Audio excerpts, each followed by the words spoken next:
everybody. Happy 4th of July and welcome back to another episode of Throwback Thursday. Today we're going to do this box of 1995 Bazooka. On these Thursday episodes, we always open up an older product from years past, and we've never opened 1995 Bazooka. I remember these back in the day. I was pretty fond of picking these up time and again, here and there, out at the stores, and I picked this box up out in Ohio last week, and it was $18 for the box. There's 36 packs. That's not a bad price. It's about 50 cents a pack, and it was taped down. I was able to take a little look inside, and I saw that the packs were still in their original condition. You always got to watch out whenever you're like at a flea market or anywhere. If a box is taped down, because this has happened to me before, make sure you look inside, because I've bought boxes before that were taped, and then you go home, open them up, and somebody had opened all the packs and put the cards back in. That's the worst. So let's see what we have here. There's 36 packs in this box, and the stacks, as I take them out, are very, very unstable. And that's because, if you remember, Bazooka gum was like a little rectangle piece. It's not very flat, and it's making the stacks just want to fall over. So Bazooka gum was definitely, I thought it was a great gum. It lasted a little bit longer than the typical baseball card gum. All right, so here we go. We're going to bring in our sponsor. Adrian Enriquez is the sponsor for this video. He's going to get all the cards from this one. And here we go. There's 5 cards per pack. These were 50 cents back in 1995, which was a pretty good deal. Around that time, we're looking at packs being upwards about in the dollar range. And 132 cards in the set. You see David Justice leading this first one off. Got a little play ball game there. John Wetland, former closer. We've got Barry Bonds. We've got Will Cordero, and you can play that game with the back. I guess you get a little spinner there. I've never actually played that game before. Like, what are you supposed to do? Like, put a push pin through your card and frickin' ruin it? Never even dawned on me that that's might be what you had to do. I just liked getting the gum, and just for kicks, let's take a look at the gum and see if it's. Oh, yeah, we're not going to be eating that. It is browning with black dots on it. Well, that's disappointing. I was considering if it was nice, pink, and fresh, then I may have given it a try. Here's the next pack. We got Ruben Sierra, Alex Fernandez, Chuck Finley. We've got Paul O'Neill right there. It's a nice one. It kind of looks like it's a red parallel of some sort. That's got to be. I don't know if that's like that on every card, but that's pretty interesting. There's Don Mattingly, Donnie Baseball, one of his final cards. 95 was Don Mattingly's final season, so I think he may have had a 96 card or two. There's John Franco, Randy Myers, a couple nasty left-handed closers. Ben McDonald's still around in 1995. We've got Cliff Floyd and Carlos Delgado, who should be in the Hall of Fame, but is not. We're supposed to do a live stream sale tonight, by the way, but that is being canceled. It's the 4th of July, so I'm hoping you can spend it with your families or loved ones. There's Greg Maddux, or just go watch some fireworks, maybe watch some baseball games tonight. There's Jose Canseco in his Red Sox uniform, and Tony Gwynn. I saw a stat the other day that said Tony Gwynn struck out like 188 times in all of the 1990s, and there's players that have struck out more than that in a single season many times. Of course, Ellie De La Cruz is on pace to strike out over 200 times this year. There's Jose Rijo. I always thought it was interesting. Jose Rijo was eligible for the Hall of Fame, and then he came back and pitched again. He was out of baseball for, I think, a little over 5 years. There's Ivan Rodriguez. We got Brett Boone. Brett Boone was interesting to me. He was always a skinny guy, and then he showed up one year for the Mariners and was completely jacked.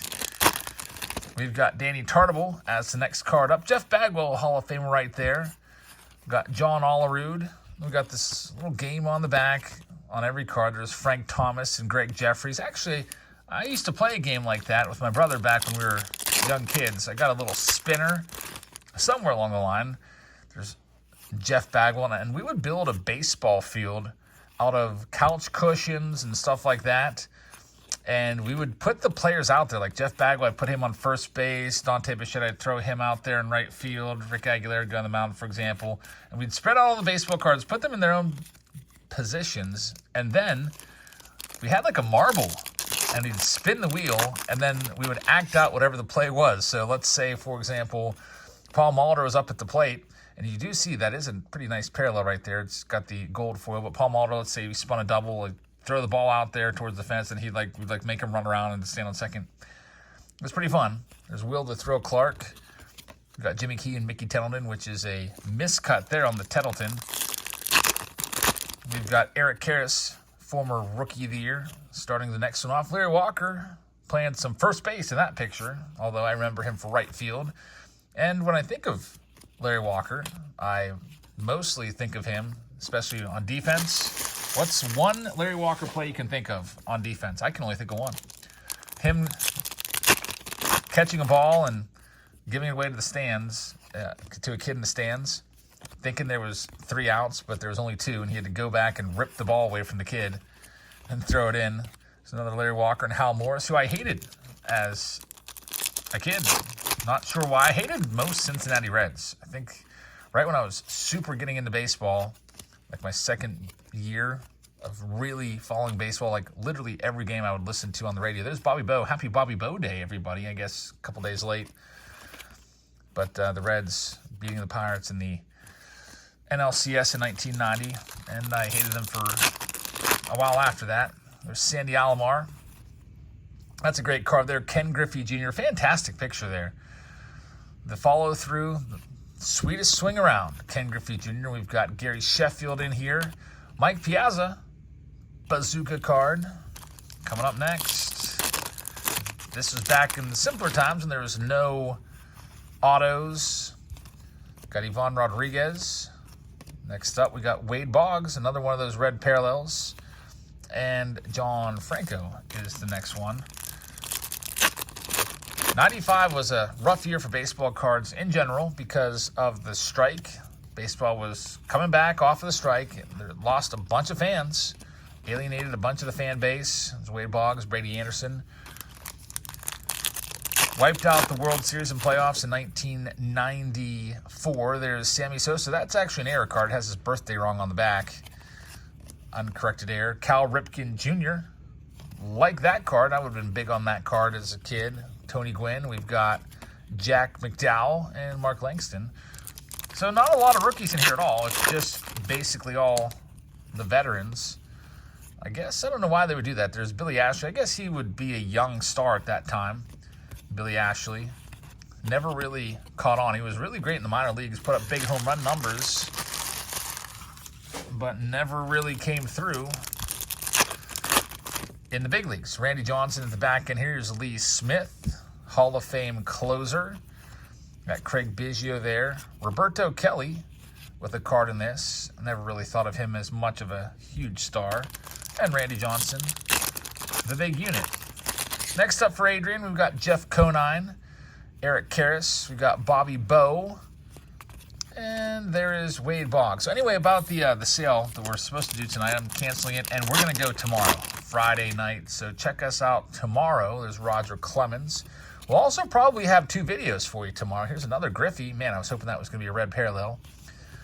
So tomorrow we'll have the sale Friday night, moving it back a day because of 4th of July. And then we'll have 2 videos. Face-Off Friday I'm planning with a Tier 1 box because there's a payment for the Tier 1 preview video that came in late after I'd already filmed it. And I'll still open it for the guy, it's Steven. But I'll just put it, open it up in a Face-Off Friday format. He'll still get all his cards. It's not a box score. And we'll put that up against another recent release, maybe a Series 2 Jumbo plus a Hobby, which would be about the same price point. Then we also have a new release that I'm expecting. There's Carlos Baerga, red. It's Stars and Stripes. The official release date is tomorrow. One of my case guys that I don't get a lot of cases from anymore, he had it yesterday, but his price was a little higher than elsewhere, so I'm just waiting on my cases to come in tomorrow of Stars and Stripes. A lot of hits in Stars and Stripes. 7 hits per box. Would have been nice to have it on the 4th of July, but we'll check that out. I think also there will be a retail component. We might see that out at Walmart this week. Barry Larkin. I'm interested to see if there's going to be any Series 2 stocked the most recent restock out here. This is a Walmart that stocks midweek out here, and they had no Series 2 at all put on the shelves. I have a ton of Series 2 here, so I don't really need any more, but I'm interested to see if it's really drying up like everyone has said it's drying up.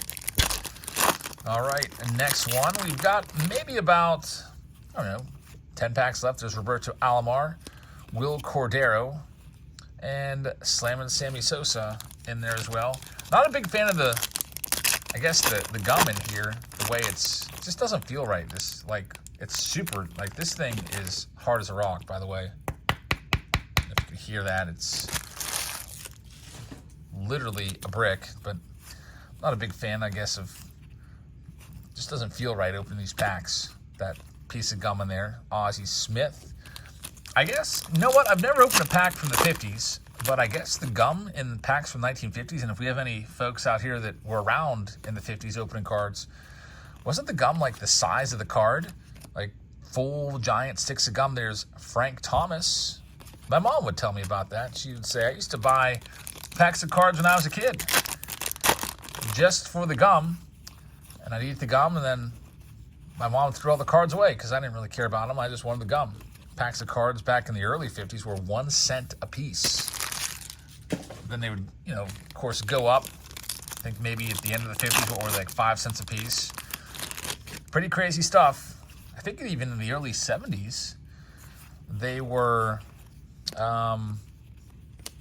like 15 cents a piece or something like that. There's Wade Boggs. My dad told me a story once. He was walking home from school one day, and he found $1 on the ground, which was like, that would be probably like finding a $50 bill on the ground today. This was in 1960. And he said he looked around, like thought that maybe somebody was watching him or something, or couldn't have been real. And he said he went to the store with that $1 and he bought an entire box of baseball cards, 1960 tops, I think he said. I think there were maybe 20 packs, right? There's Albert Bell, 5 cents a pack. Man, imagine that. Just being able to go buy a whole box of cards. So it's a pretty cool story. And I would love to open a box of 1960 tops or something old like that at some point. The oldest packs we've ever done was 1972 OPG. It turned out to be a disaster. I'll never open old OPG again. All the cards were ruined, but it would be cool to open a box of something that from the 60s. The problem is they're not around anymore. Those boxes, there's very, very few. And the price of those boxes is super, super high, and there's really no chance of getting any return on your money. Because once you open it, you know, I don't even want to speculate what they would cost, $20,000, $30,000, $40,000 for a box. You might get, if you're lucky, a couple $100s worth of cards. Maybe pull a mantle, which if you get graded, you might be able to get like a decently high grade worth a couple thousand, depending on what series it is. Ryan Klesko. There's this one guy out here, sets up at card shows, has a 1952 Topps pack. He brings it to the card shows all the time. He's had it for years. He wants $4,000 for it. It's not even a good series. There's no decent, I think it might be Series 1. And he will not accept anything less than $4,000 for it. There's Ken Griffey Jr. And our final 2 cards are Deion Sanders, along with Andres Galarraga for Adrian. So there you have it. That is this episode of the, I guess, 4th of July edition of Throwback Thursday. I'd like to remind you that we're live on Wednesdays on Whatnot. We do it every Wednesday. We were live last night for almost 6 hours, honestly. I think it was like 5.5. Sold 324 items, gave away like 50 hobby packs. Like every 5 minutes I was giving away a hobby pack. So even if you don't have the funds to buy anything, you can still come by and get free packs. And if you'd like to come and hop into some breaks, you can come check it out on Wednesday nights and get $15 for free if you're a newbie. You've not used Whatnot before, go to this website that you see right there, or just click the link in the description, and $15 will be added for free to your account once you finish the sign-up process. So that's all we have for you today. Happy 4th of July, everybody. Sophie and I are going to be heading out for fireworks here in just a little bit. We wrapped up the fireworks the other night with the kiddos. And I hope you guys have a fantastic 4th of July. And I'll see you tomorrow for Oh, someone just rang my doorbell. But I'll see you tomorrow for our Face Off Friday and our new release preview video. So thanks for watching. I believe my DoorDash is here, and I'll see you all later. Good night, everybody.